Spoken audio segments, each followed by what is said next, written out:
Good afternoon, everyone, and welcome to our Christmas carol service. This is the second Sunday of Advent. Thank you to Christelle for already lighting our second candle. Welcome to you all, members of the church and visitors, friends, hirers, and of course all of you who are joining us online this afternoon. Welcome. I'd like to open with some words by the Unitarian Universalist Gretchen Haley. Here, in this time, we have an old story to tell, one that's been shared over and over for 2,000 years. But still, somehow, it remains unheard, still radical and risky. Into the errands and errors of our everyday, Christmas arrives not only to comfort, but to awaken. Wondering if we will yet be the ones who make room in our lives for the refugee, the poor, the plain and messy sweetness of a newborn baby. If we will take the journey to Bethlehem, if we will be changed by the presence of a love that meets us where we are, in the fields, wherever we lay, and calls us forth into a new journey, a braver and bolder life, believing that it is not too late for strong and gentle people to win, for compassion and truth to have the final say, for the bright light of hope to shine through even on the darkest night. Come, let us worship together. So I begin by lighting our chalice candle, which is the symbol of our free religious faith. And I invite those of you joining us online to light one wherever you are.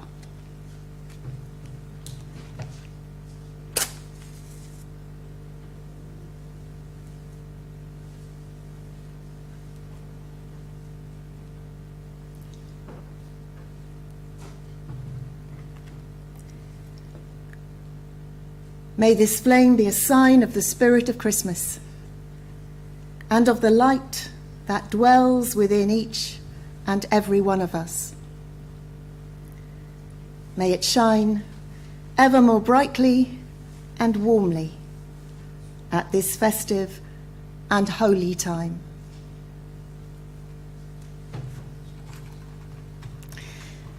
Now, this is a carol service, so I hope you're in good voice this afternoon. However, we do have recordings of choirs singing for you to sing along to, so you won't be too exposed. The first one is actually a recording of a children's choir, and the first carol is, if you've got a hymn book, it's number 82, it's People Look East. And if you don't, the words will come up on the screen, but I'm aware that not everyone necessarily will be able to see that. But if you have a hymn book, it's number 82, People Look East, and I think it starts by playing a verse, so you get the hang of it, and then I'll invite you to stand as you're able.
beautiful, thank you. We also have a number of readings today, some of which come from the Bible and others which don't. And we're going to start with two readings. The first is from Isaiah, and the second is a humanist Advent poem. And these will be read by Sheila and Gav. The Peaceful Kingdom, from Isaiah 11, verses 1 to 9.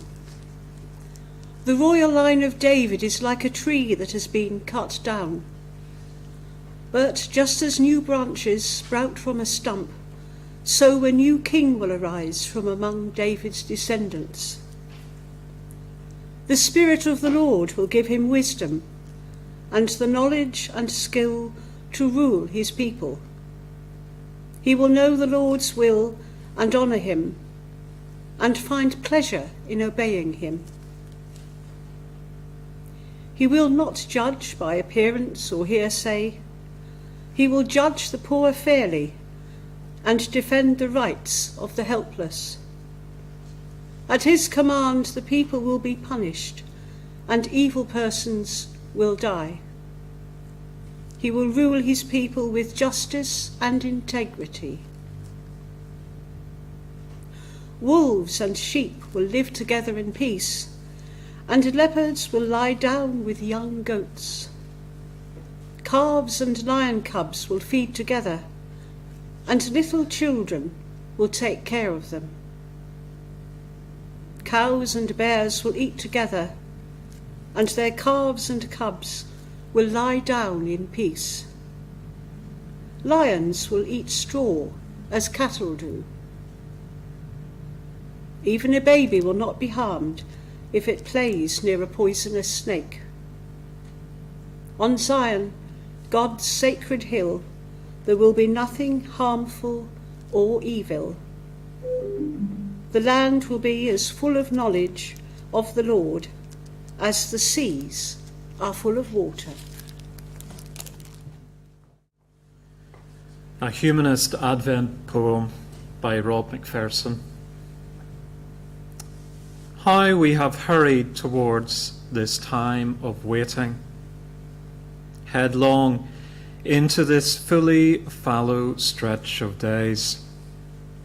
We pick the calendar's windows dating, keeping vigil at the stubble field's lowering haze.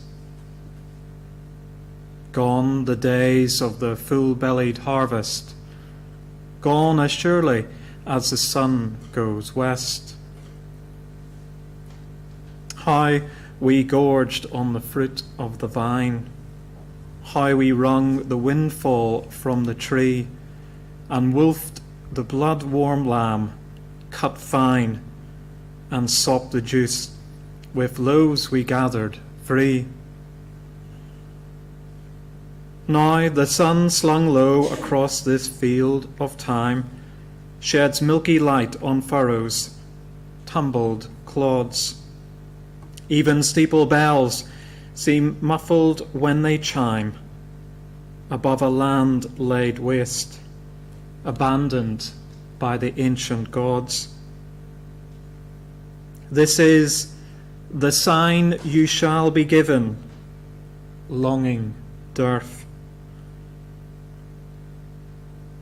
Below the spent, expectant, sulking earth, the hidden powers shift and knit and surge.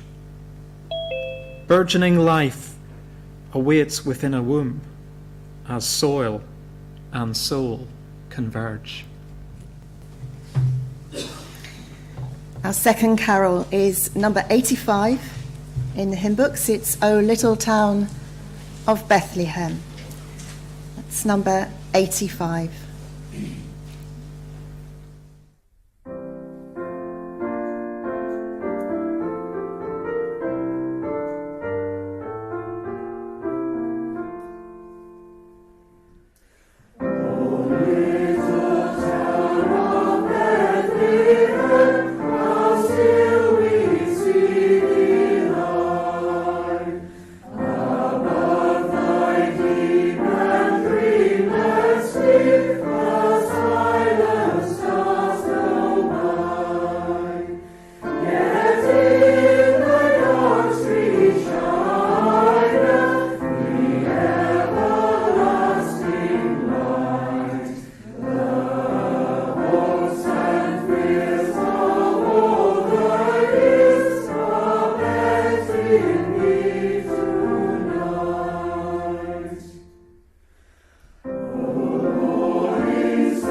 next readings, we hear, first of all, a little more of the Nativity story, and then we hear a less often heard story of the innkeeper. And our readings will be read by Linda and Viv. From Luke chapter 2, verses 1 to 7. In those days, a decree went out from Emperor Augustus that all the world should be registered. All went to their own towns to be registered. Joseph also went from the town of Nazareth in Galilee to Judea, to the city of David called Bethlehem, because he was descended from the house and family of David. He went to be registered with Mary, to whom he was engaged, and who was expecting a child. While they were there, the time came for her to deliver that child, and she gave birth to her firstborn son, and wrapped him in bands of cloth, and laid him in a manger, because there was no place for them in the inn. The Innkeeper by Anne Dillon Schneider. The innkeeper isn't part of most nativity sets. No one sings carols about innkeepers. There don't seem to be any paintings that include them, but we can imagine the scene. Bethlehem is crowded with people coming home for the census. It's late at night when the innkeeper responds to a knock at the door and finds a young couple standing there. The woman is very pregnant. She and her spouse look exhausted. They've walked 100 miles over rough, rocky terrain to get here from Nazareth. The innkeeper is confronted with a dilemma. The inn is full. There just isn't any more room. At the same time, the innkeeper knows that offering hospitality is part of being God's people, because they too have been sojourners and strangers in Egypt. That's why the innkeeper has always made sure there's an empty chair for the unexpected guest at the annual Seder meal celebrating Passover. What to do? As a child, the innkeeper had learned the story of Abraham and Sarah welcoming 3 strangers into their home. After they made the strangers a lavish feast, the couple discovered their guests were messengers, angels, sent to bring great news. As laughable as it seemed, the elderly Sarah was going to have a baby. So the innkeeper knows the tradition of entertaining strangers. The innkeeper knows strangers are messengers, angels from God.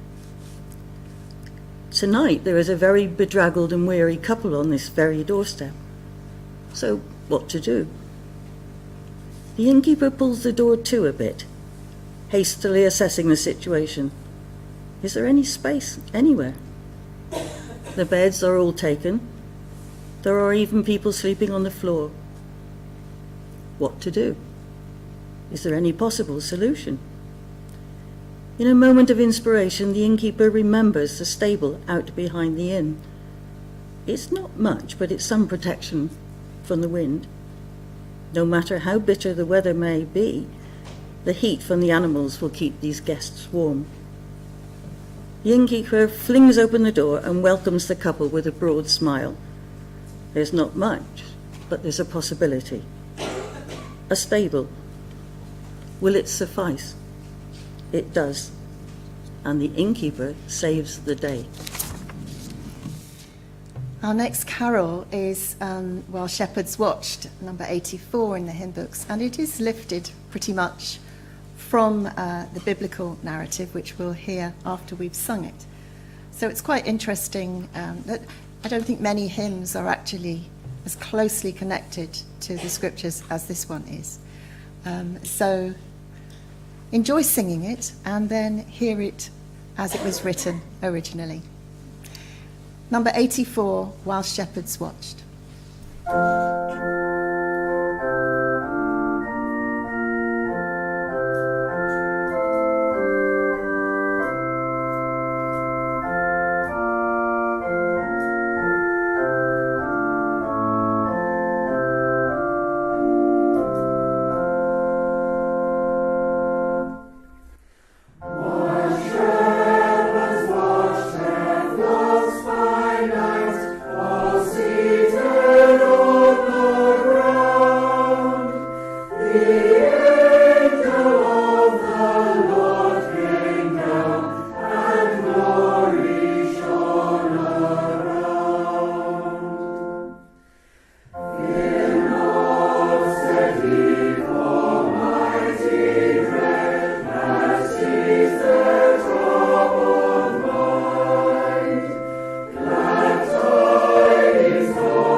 So in a moment, Stephen will read the biblical text of that story, which of course is about good news and light appearing unexpectedly to shepherds.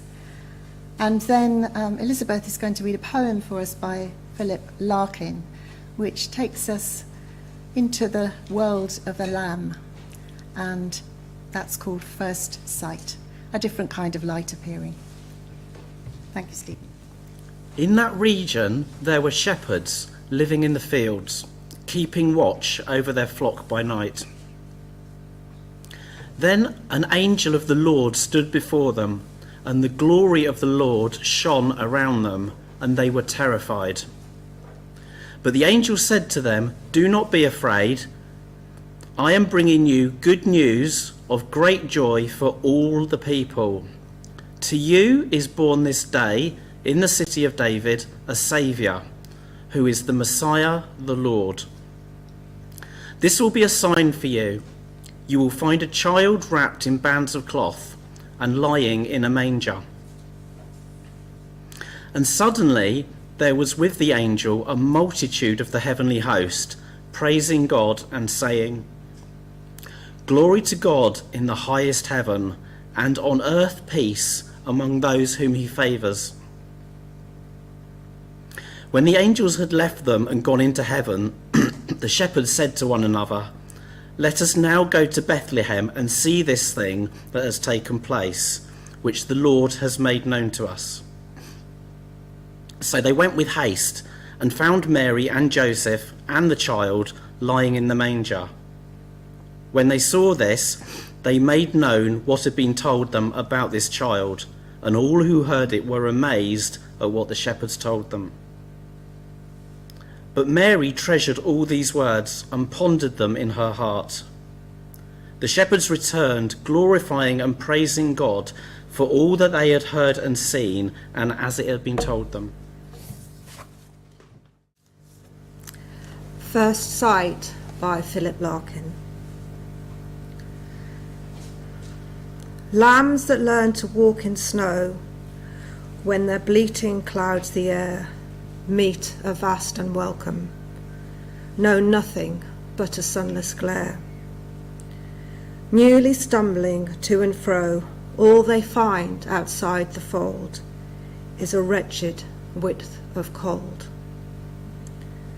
As they wait beside the ewe, her fleeces wetly caked, there lies hidden around them, waiting too, earth's immeasurable surprise. They could not grasp it if they knew what so soon will wake and grow, utterly unlike the snow. And our next hymn, our next carol rather, is number 91 in your hymn books. It came upon the midnight clear, that glorious song of old. Number 91.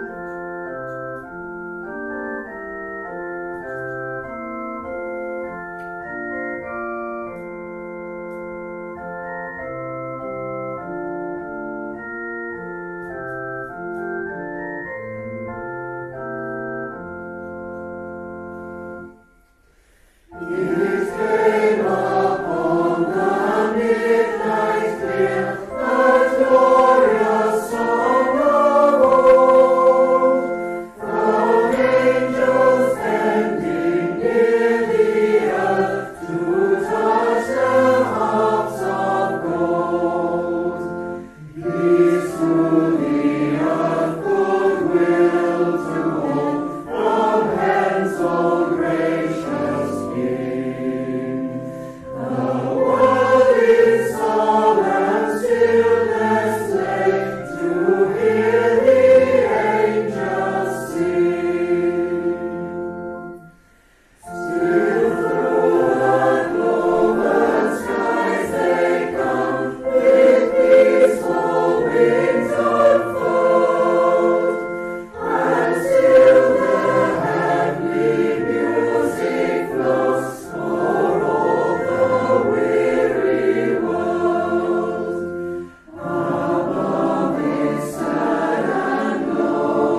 feels like a song for our times. Oh, hush the noise, all ye of strife, and hear the angels sing. Our next readings are, I think they speak to me of mystery. I feel that the spiritual life is really infused with mystery, for me anyway, and that is the joy of it. And these two poems are about mystery of different sorts. The first one is a poem by Robert Frost called Stopping by the Woods on a Snowy Evening, and John is going to read that for us. And the second is called The Bat by Jane Kenyon, and Lisa will read that for us. Stopping by Woods on a Snowy Evening by Robert Frost. Whose woods these are, I think I know. His house is in the village, though. He will not see me stopping here to watch his woods fill up with snow. My little horse must think it queer to stop without a farmhouse near, between the woods and frozen lake, the darkest evening of the year. His harness bells, he gives his harness bells a shake to ask if there is some mistake. The only other sounds the sweep of easy wind and downy flake. The woods are lovely, dark and deep, but I have promises to keep and miles to go before I sleep. And miles to go before I sleep. The Bat by Jane Kenyon. I was reading about rationalism, the kind of thing we do up north in early winter, where the sun leaves work for the day at 4:15. Maybe the world is intelligible to the rational mind, and maybe we light the lamps at dusk for nothing. Then I heard the wings overhead. The cats and I chased the bat in circles, living room, kitchen, pantry, kitchen, living room. At every turn it evaded us, like the identity of the third person in the Trinity, the one who spoke through the prophets, the one who astounded Mary by suddenly coming near. You may not have expected to hear word of the Trinity and the Unitarian service, but I think that the spirit is very much part of our Unitarian faith. And in any case, we pride ourselves on not having a creed, so we don't keep anybody away. It's time now for some silence, for some reflection. And we're going to take a couple of minutes, just in quiet, just to reflect, to maybe to pray, maybe to meditate, maybe simply to sit and be.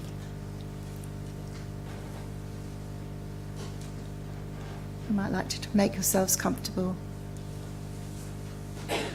Just relax. And after a little while, we'll hear some music. But let's first of all enjoy the silence, shared silence together.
some seasonal thoughts, it says on your order of service.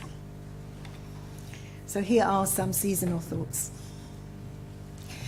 We heard at the beginning some words from Gretchen Haley in which she said, "It's not too late for strong and gentle people to win, for compassion and truth to have the final say, for the bright light of hope to shine through, even on the darkest night." I don't know what each of you believes or doesn't believe about the Christmas story. I'm sure there's quite a wide range of beliefs and views. But we surely have to somehow believe this, that it is not too late. This, perhaps, is what faith is. And even though it feels like we say this or something similar every year, and I'm sure I have been saying something along these lines ever since I first came here in 2014, and if anything, the world seems worse than ever, what matters is that you and me keep believing that it's not too late. I don't think it's necessary, and frankly, I don't think it's realistic, sadly, to expect complete world peace. A kind of mythical time where everyone, everywhere, gets on with each other in perfect harmony. I mean, we can't really manage that in our own households, let alone in the world at large. That's too big, too much, and in any case, it's way out of our control, even though we may hope for it and yearn for it with all our hearts. But what we do have to believe, surely, and act on is that we ourselves may each strive in our own unique way to be that paradoxical thing, a strong and gentle person. That we ourselves may have compassion and speak the truth. That you and I will continue to seek and to see the light within ourselves as well as in others. And, like that little lamb we heard about earlier, be astonished by what we find there. That feels like challenge enough. More than enough for my lifetime, and I suspect more than enough for yours too. If we were each to practice these things sincerely, as best we can, then the world and its people, its animals and its ecosystems would already be a little bit better, a little bit happier.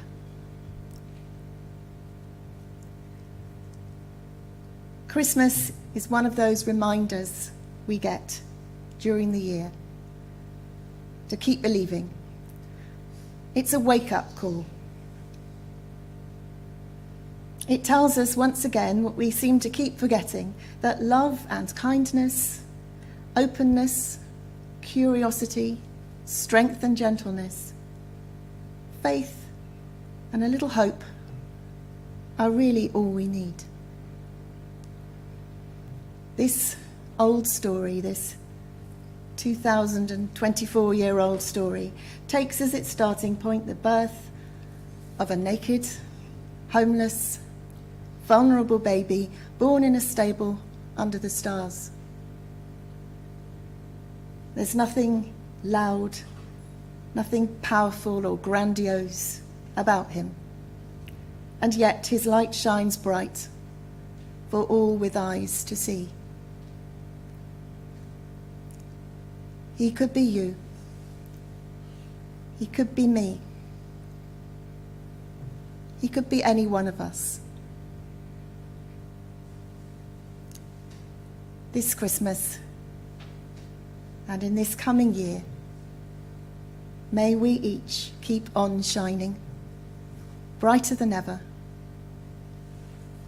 keeping our faith with this extraordinary, complex, messy, painful and joyous life, even in the darkest of days.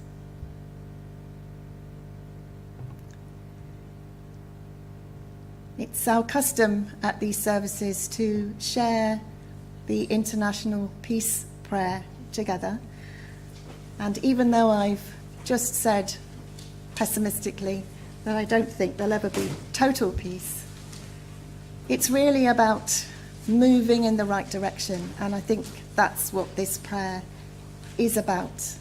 It's a work in progress, and we try to orientate ourselves in the right direction. So let's say together, I think the words will appear on screen for people online, and those of you here, the words are on the back of your order of service, or also I think in most cases on the inside of the front cover of the hymn book. So hopefully you will find it one way or the other. I invite you to say with me the peace prayer. Lead us from death to life, from falsehood to truth. Lead us from despair to hope, from fear to trust. Lead us from hate to love, from war to peace. Let peace fill our hearts, our world, our universe.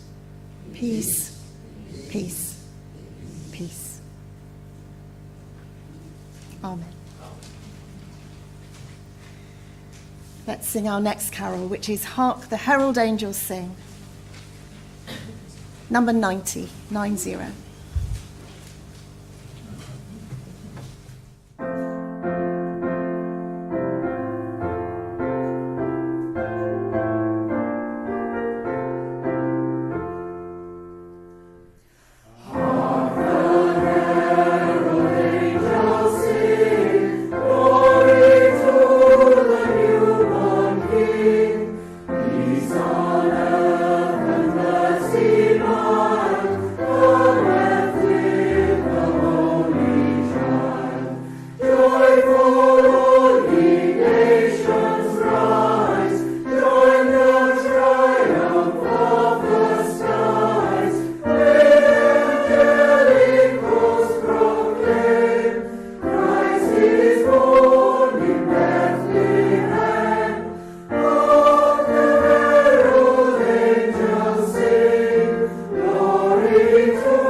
Our final two readings will be read for us by Anne and Poppy.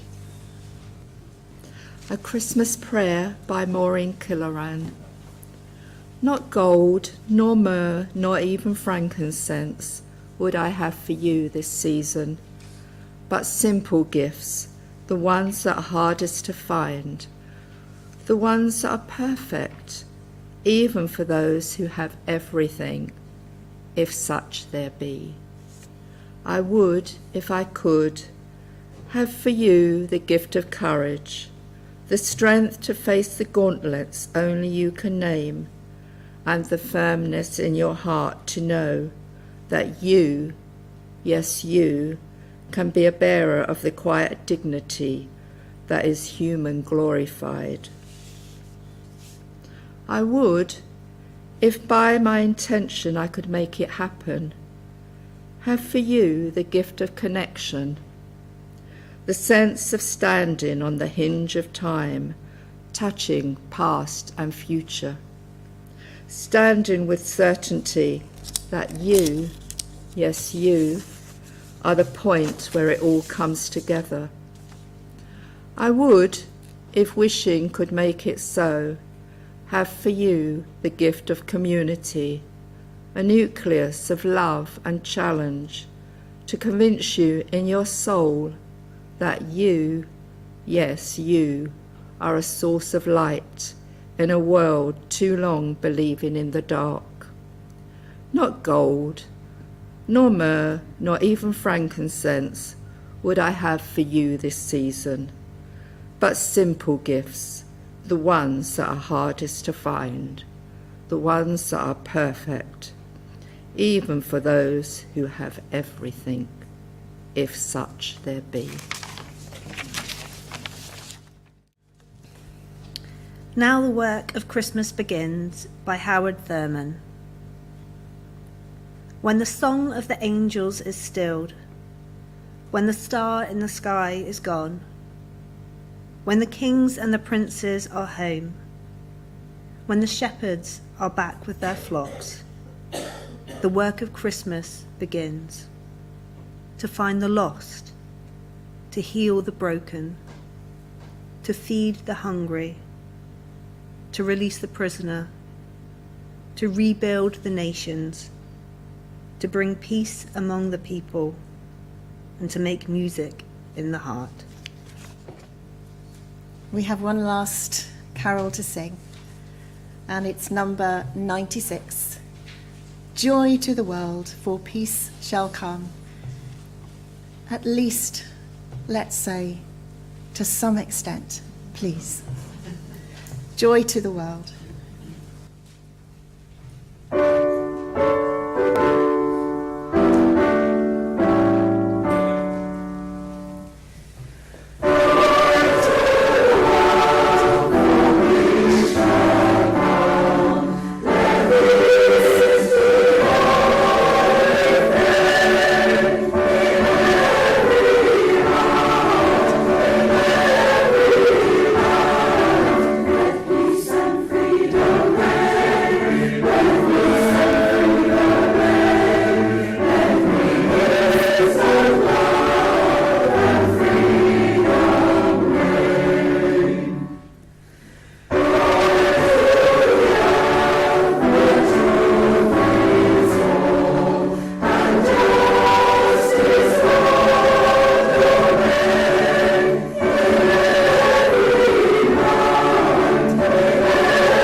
And we all know where that starts, don't we? Here. Our blessing comes from Jan Richardson, and it's called How the Light Comes.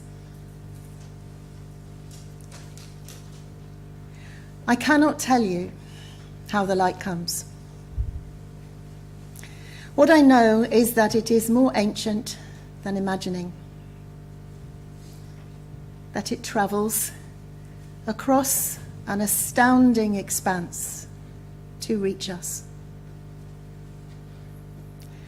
That it loves searching out what is hidden, what is lost, what is forgotten or in peril or in pain.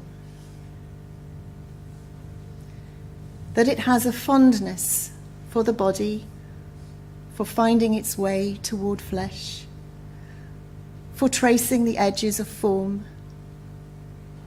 for shining forth through the eye, the hand, the heart. I cannot tell you how the light comes, but that it does, that it will, that it works its way into the deepest dark that enfolds you, though it may seem long ages in coming, or arrive in a shape you did not foresee. And so may we today turn ourselves towards it. May we lift our faces to let it find us. May we bend our bodies to follow the arc it makes.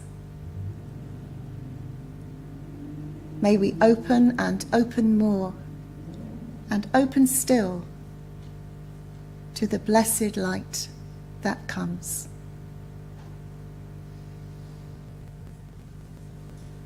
I hope that quite a few of you are going to stay for our party.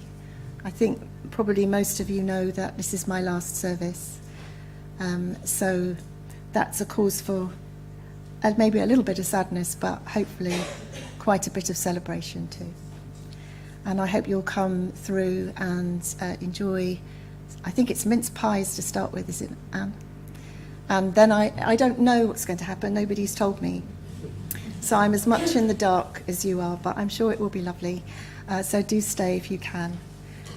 And thank you so much for being here today, for joining me for this Christmas service and also my last service. So I really appreciate it. Thank you.